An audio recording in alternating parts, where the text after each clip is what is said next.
My brother sold our childhood home while I paid to protect it, so I took legal action, and now he faces consequences he never imagined. I'm a 28-year-old guy, and for as long as I can remember, I've been the one protecting what mattered most to our family.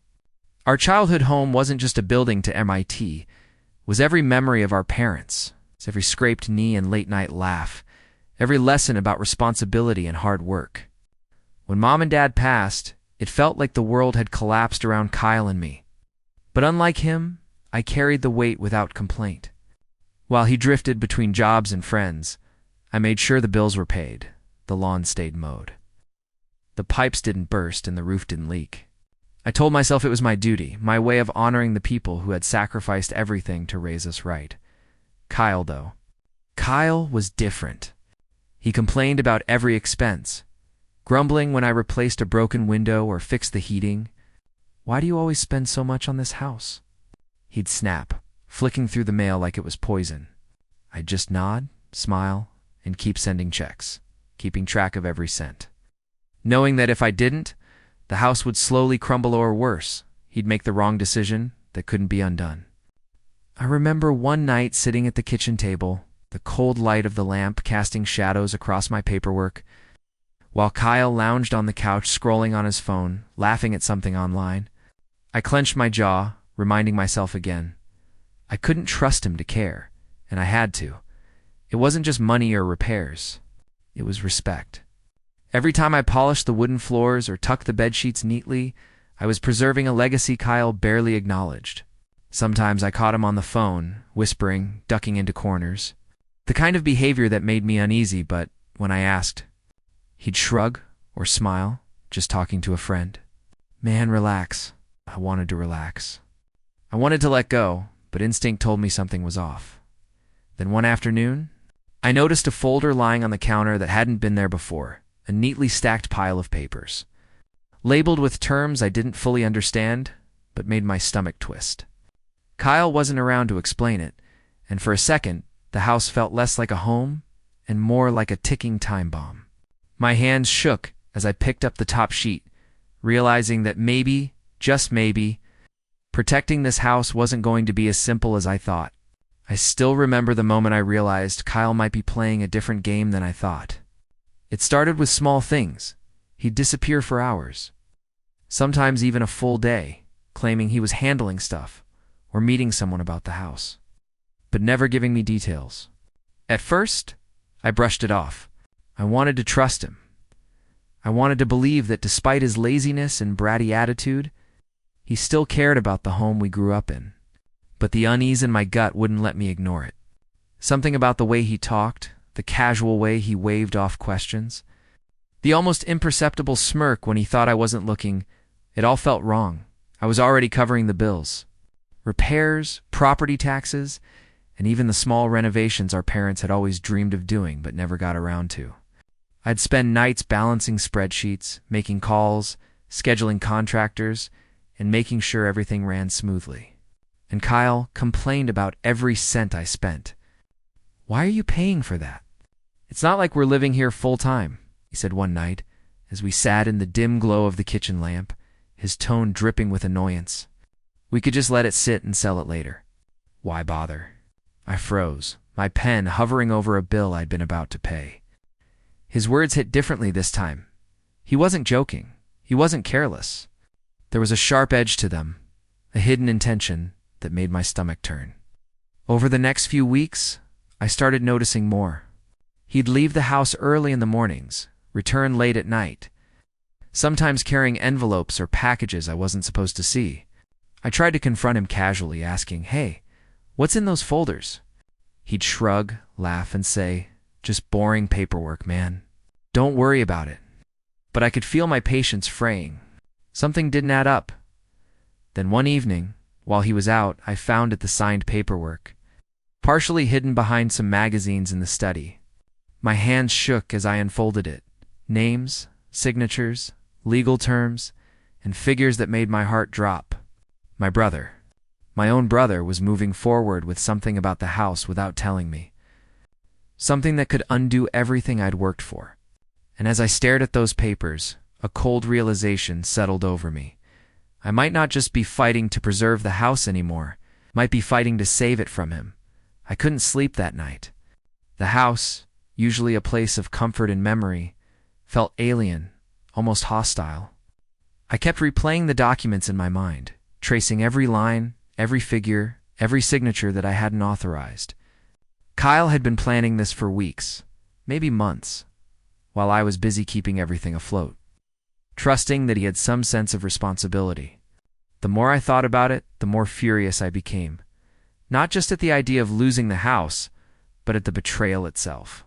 My own brother, the one I grew up with, who shared every summer, every birthday, every scraped knee, was now casually disregarding everything that made this place ours. Kyle, of course, acted normal when he came back the next morning. Morning, he said with that same casual grin, as if nothing was wrong. I wanted to ask him directly, but something stopped me. I needed proof, something solid I could hold up in case this went further. So I started documenting everything: bank transfers, receipts for repairs, even the nights I stayed up patching leaks while he slept in. I thought about confronting relatives, but he'd always managed to charm them with his easygoing personality. They'd see me as the obsessive one, the overreacting sibling. I didn't need that. I needed evidence. And yet, every small interaction with him made my stomach twist.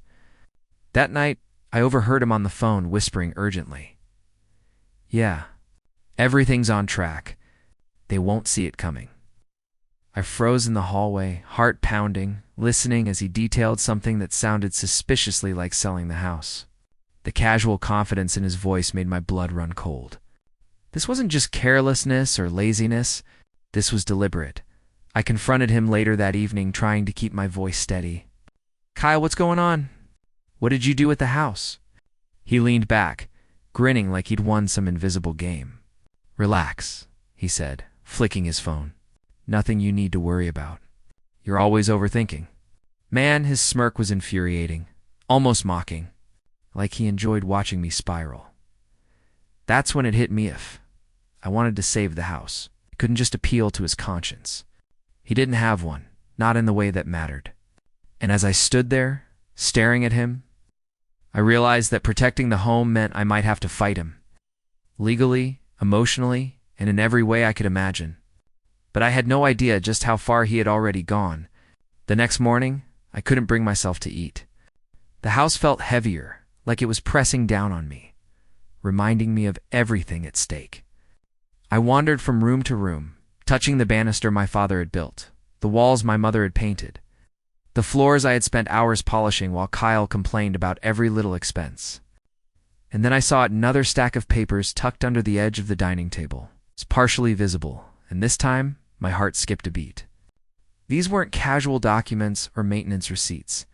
These looked official real estate contracts, signed and notarized.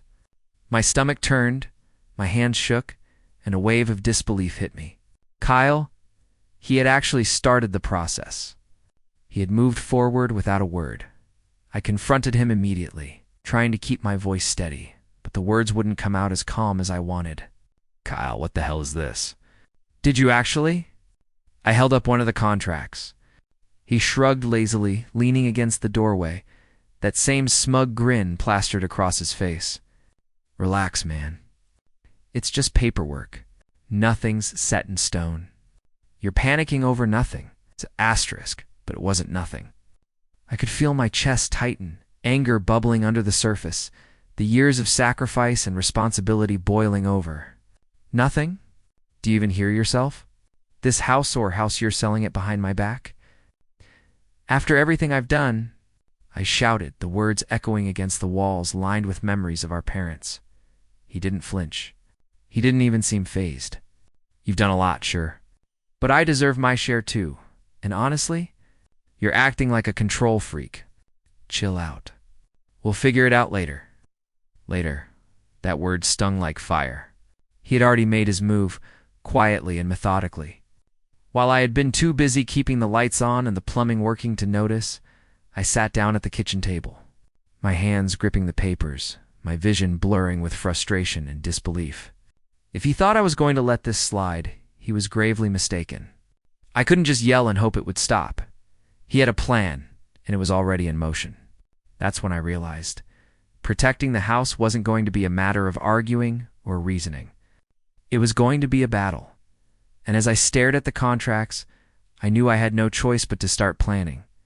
Because if I didn't act fast, the house and everything it represented could be gone forever. Asterisk.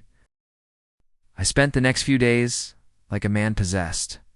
Every spare minute was spent poring over bank statements, repair receipts, tax documents, anything that could prove I had been the one keeping the house afloat while Kyle lounged around, complaining about costs he never shouldered. I even went through emails, text messages, and old letters from Mom and Dad, trying to establish a timeline, a pattern, anything that could show the court or even our family that Kyle had acted behind my back.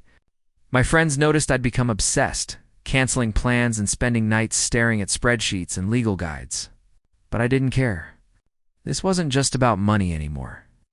This was about justice, about ensuring that the place that held every memory of my parents didn't disappear because my brother couldn't be bothered to care. Kyle, of course, didn't make it easy.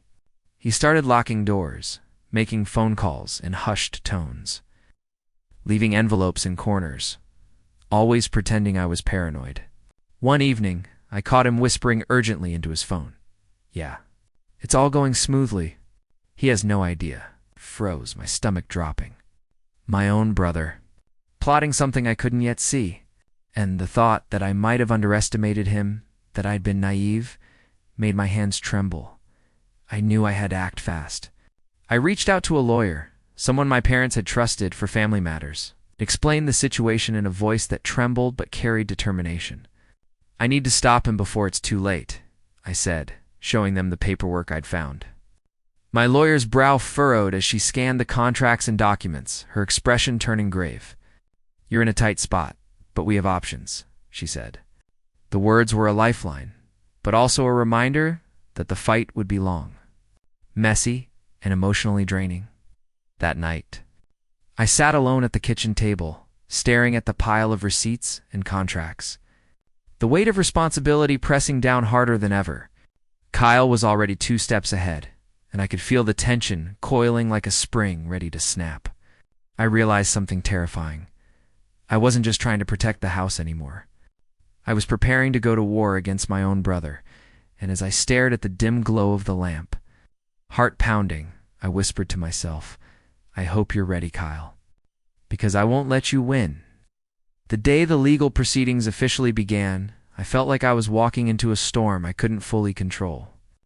The courthouse smelled faintly of polished wood and stale coffee, a place that usually seemed distant and abstract, now suddenly so real.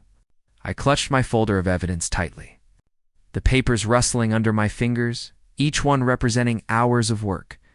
Every repair I'd paid for, every tax bill I'd covered, every late night I'd spent keeping the house standing while Kyle lounged around like he owned nothing. My stomach twisted as I saw him across the hall, leaning casually against the wall, grinning as though he was about to play a harmless prank rather than face a legal storm. The first hearing was tense. Kyle's lawyer opened with a confident, rehearsed speech, framing him as the victim, the stressed-out brother who had been unfairly burdened with responsibility. While I, apparently, was controlling and unreasonable, I felt my jaw tighten, my blood pressure spike, but I reminded myself to stay calm. My lawyer presented the documents I'd spent days organizing: bank transfers, receipts, text threads, even photos of the repairs I'd personally overseen. Every detail mattered. The air in the courtroom was thick with anticipation. Even the judge leaned forward, scanning the evidence with sharp eyes. Kyle, of course, tried to smirk through it all, pretending to yawn or stretch, like the house wasn't the prize at stake, but some abstract game. "This is ridiculous," he muttered quietly when no one was listening. I felt a surge of anger. How dare he? Every hour I'd spent working, every cent I'd sacrificed, every moment of sleepless worry, it was invisible to him, but not to the court. By the end of the session, the judge demanded full verification of all financial contributions and maintenance records. Kyle's confidence faltered slightly, though he tried to mask it with a smirk. As I stepped out into the courthouse lobby, the sun glaring through tall windows. I realized that the fight had only just begun and that Kyle was not going to go down without a fight. That night, sitting in my apartment surrounded by receipts and folders, I understood something terrifying. The house wasn't just at risk financially anymore. Kyle's cunning and willingness to deceive could turn this battle into a personal war, and I had to be ready for whatever he was planning next. Kyle's next move hit harder than I expected. Within days, I started receiving notices and letters claims that I had mismanaged funds, that some repairs weren't necessary, and even insinuations that I had coerced his signature on certain documents. My stomach dropped. My hands shook as I read through them, realizing he was trying to paint me as the villain. I felt a wave of isolation wash over me. Even relatives I'd trusted started whispering doubts, subtly questioning whether I'd been too controlling or obsessive. The very people I thought would see the truth were being swayed by Kyle's charm and manipulation. That night, I sat at the kitchen table, the dim lamp casting shadows across the stacks of receipts and contracts I had gathered. My head ached, my chest felt heavy, and I wondered if I had underestimated him all along. Kyle wasn't just careless or entitled. He was methodical, calculating, and willing to do anything to get what he wanted. The betrayal stung more than the thought of losing the house. It was the realization that my own brother had become my adversary, willing to undermine years of work, memories, and trust. Then came the shocking twist.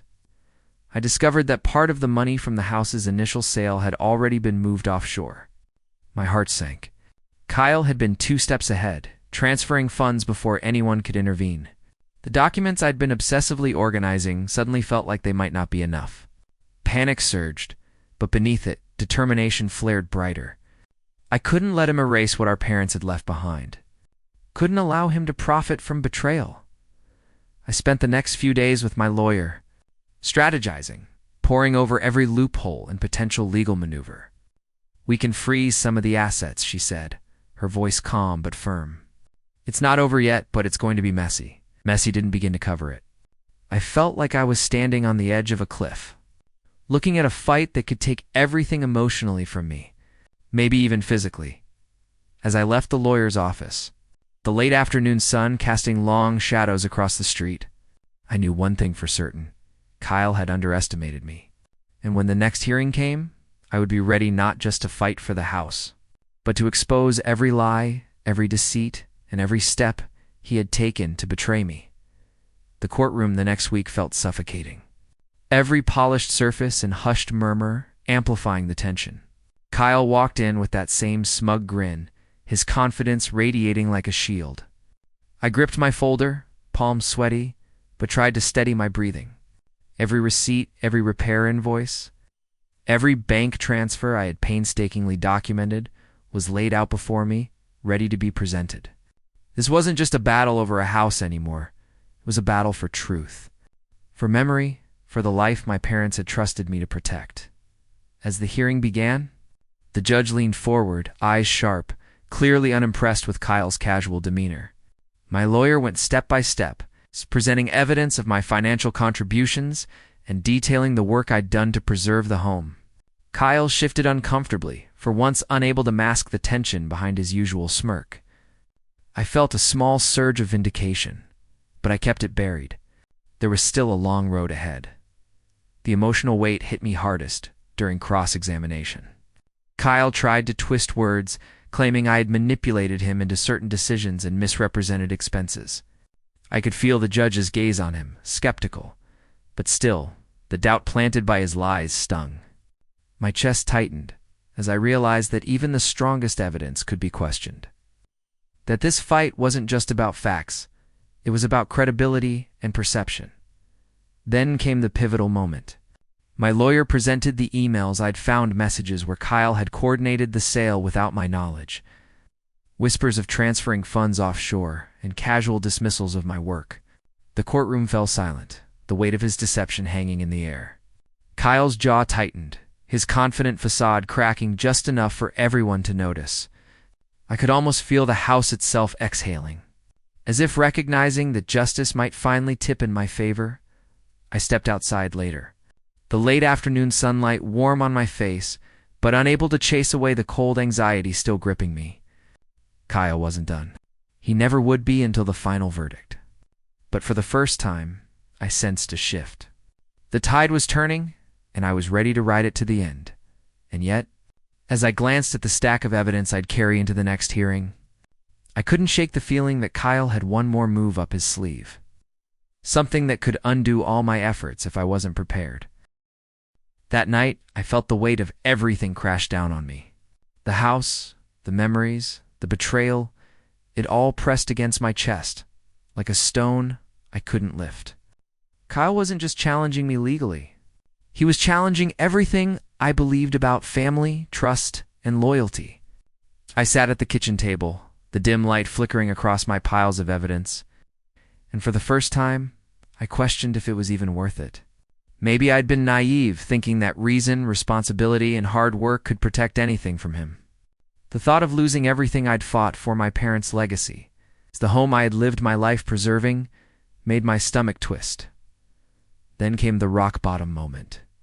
Kyle's lawyer filed another motion, one claiming that I had coerced him into signing documents, that I mismanaged funds, and insinuating I was manipulating the entire process.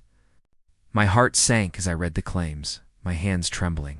Relatives started asking questions, subtly doubting my honesty, and friends hesitated to take sides. I felt trapped, isolated, and exhausted, emotionally drained in a way I hadn't anticipated. The fight was no longer just legal. It was psychological, chipping away at my confidence, my sanity, my sense of right. But amidst that despair, a spark of clarity emerged. While reviewing financial statements one late evening, I noticed an inconsistency in Kyle's offshore transfers and error, a loophole that could be leveraged. My pulse quickened. This was my chance, my pivot, my opening to turn the tables. I realized that despite his cunning, he had left a trace, and if I moved quickly, I could freeze his actions before he could fully benefit from them. I met with my lawyer at midnight, the quiet of the office magnifying every creak of the building around us. "We can use this," she said, pointing to the irregularity. "It's our leverage. It's not over yet, but this could change everything." I nodded, feeling a mix of exhaustion and adrenaline, knowing the fight was far from over, but that I now had a weapon in my corner. As I walked home under the streetlights, the chill in the air biting at my face, I knew one thing. Kyle had underestimated me. And when the next hearing came, I was ready to expose every deceit, every manipulation, every betrayal he had carefully orchestrated. But would it be enough to finally reclaim what was mine? The day of the next hearing felt like walking into a battlefield I couldn't see the full scope of. The courthouse smelled faintly of disinfectant and old paper, but this time the tension in the air was almost tangible. Kyle strutted in with that same overconfident grin, like nothing could touch him. But I could see the subtle twitch in his jaw, a brief glance at my folder that betrayed a flicker of worry. I had spent nights preparing every piece of evidence, every email, every receipt, every bank transfer, organizing it so meticulously that even the smallest detail of his deception would be exposed. This wasn't just about the house anymore. It was about accountability, truth, and finally, proving that my sacrifices hadn't been invisible. When the session began, my lawyer laid out the irregularities in Kyle's transfers with precision. Every misstep, every attempt to move money offshore, every document he had falsified or misrepresented was on display. The courtroom was silent as the judge scanned the evidence, occasionally glancing up at Kyle, who shifted uncomfortably in his seat, no longer able to hide the cracks in his confident facade. I could feel my pulse quicken, a mixture of adrenaline and hope coursing through me. Finally, it seemed like the truth was piercing through the smoke of lies. Kyle tried to retaliate verbally, throwing accusations, insisting that I was exaggerating, that I was overreacting. But the documents didn't lie. The emails, the bank statements, the receipts, they painted a picture that even his charm and practiced smiles couldn't erase. I watched as his smirk faltered, replaced by a grimace of frustration and fear. The reality of what he had done starting to sink in. By the end of the day, the judge had ordered a freeze on any further transfers and demanded that Kyle provide a full accounting of the funds. It wasn't a complete victory yet, but it was a turning point, the first real indication that justice might actually prevail. As I stepped outside into the sunlight, the warm glow hitting my face, I felt both exhaustion and resolve. Kyle was far from finished, and neither was I, but for the first time. I could see the possibility that this fight, messy, emotionally draining as it was, could finally tip in my favor. And yet, as I glanced back at the courthouse, I knew he wasn't done scheming. There was still one move left that could ruin everything if I wasn't ready. The day the final verdict came felt surreal. It's like standing on the edge of a storm that had been raging for months. The courtroom was packed, more than I expected. Relatives, friends, even neighbors who had followed bits of the story through whispers and gossip. Kyle walked in with the same overconfident air, but this time, I could see it in his eyes, a flicker of fear, a crack in his armor. My hands gripped the folder I'd carried into every hearing. The evidence that had kept me awake at night, the proof of every sacrifice, every dollar, every late-night repair I'd paid for. The judge reviewed the case meticulously, calling out each irregularity, each misstep, and every piece of evidence that Kyle had tried to hide. Kyle shifted in his seat, fumbling with his papers, his lawyer whispering frantically in his ear, but the truth was undeniable. My heart pounded as the judge's voice finally rang out. The sale was reversed. Kyle was ordered to repay the misappropriated funds, and fines were imposed to account for the deception. Relief washed over me in waves so strong that I had to grip the edge of the table to steady myself. The emotional release was overwhelming. Years of sleepless nights, anxiety, and betrayal seemed to crash down in an instant. Kyle's smug demeanor was gone, replaced with the kind of disbelief that comes when someone realizes they've been cornered by their own actions. Relatives who had doubted me approached quietly, offering apologies and whispered support. And for the first time, I felt truly validated. I didn't gloat, though. My victory wasn't about humiliating Kyle, it was about reclaiming what was rightfully ours and honoring the memory of my parents. Walking through the now empty courtroom, I felt a strange mix of exhaustion and empowerment. The house, my memories, my family's legacy, it was safe. Kyle. He had to face the consequences of his choices publicly and legally. A reckoning I had been forced to pursue because he refused to act with integrity. That night, as I sat in the quiet of my apartment, the weight finally lifting from my shoulders, I realized the final choice was mine. Keep the house, sell it responsibly, or let it go entirely. And as I stared out the window, thinking about the journey that had brought me here, I knew one thing: the fight had changed me, made me stronger, and showed me that sometimes justice doesn't come from luck, it comes from persistence, courage, and refusing to let betrayal define you. But even as I tried to breathe easy, a small thought lingered. Kyle wasn't done scheming yet, and if he tried to reach me, I would be ready to shut the door on him for good. The final day felt oddly quiet, almost anticlimactic, but the weight of everything finally hitting me made it profound. I had spent months preparing for every legal battle, every manipulation Kyle threw at me, and now it was over. The house, the memories, the sacrifices, they were mine to honor and protect. Standing in the living room, running my fingers along the polished banister, I felt my parents' presence in every corner, every creak of the floor, every ray of sunlight streaming through the windows.